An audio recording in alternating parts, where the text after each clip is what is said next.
Today, I'm going to show you just a few things on your assessment in Eduphoria that you might not be aware of, and these tools can really help you. So I wanted to share them with you real quickly. When you get into your correct assessment that your teacher is giving you, you will see something that looks similar to this. And of course, it will most likely be a different passage with different questions, but you'll see something that is set up in this way.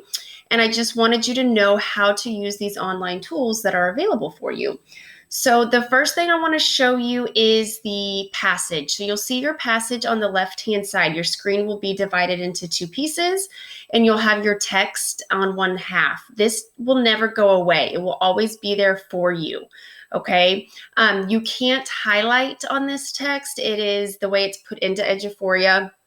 It's just a big graphic, and the passage won't be read to you either. So just like on regular STAR assessments, the entire passage won't be read to you.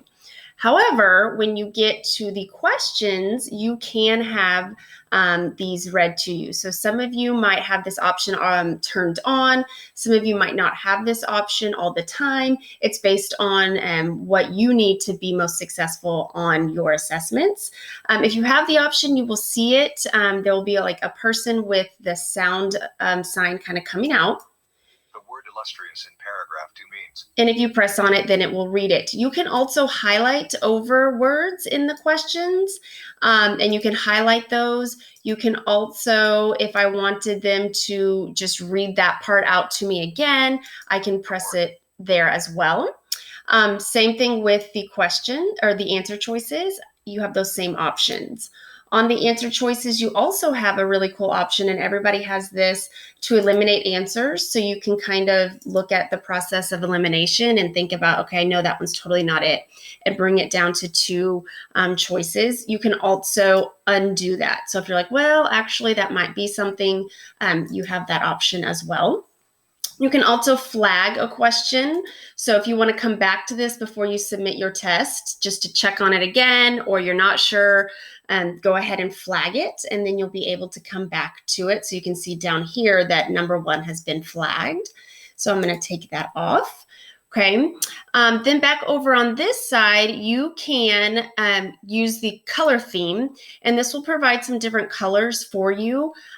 Maybe you would like it to have a yellow background and the text be white.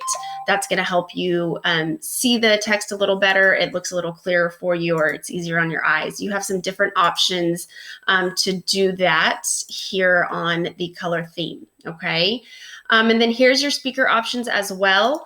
You can click on it and make sure your volume's always up at the highest. That will help you. You can control the speed. I would probably keep it here. This is a really good pace, but you can make it slower. I probably wouldn't make it much faster if I were you, but you have the option. And then here's where you can change the language. So you have English and some Spanish support if you need that. And then your speaker can be a male or female. So you can control that there. And then you can also zoom in. So if I think this is just a little bit too small for me to see, maybe I'm at the end of the day, my eyes are getting a little tired, I can zoom in. You could keep going, and you can zoom out as well. Then you have your question guide. This kind of just lets you know how many are there, how many are answered, and just so you have a nice way of checking at where you're at on your assessment. And then you'll just click, of course, next, and it'll take you through all of your questions until you get to that last question. And then you'll want to make sure that you press submit and save in all of those pieces. So if you have any questions as you are taking your assessment, just make sure that you ask your teacher. Y'all have a good one and good luck.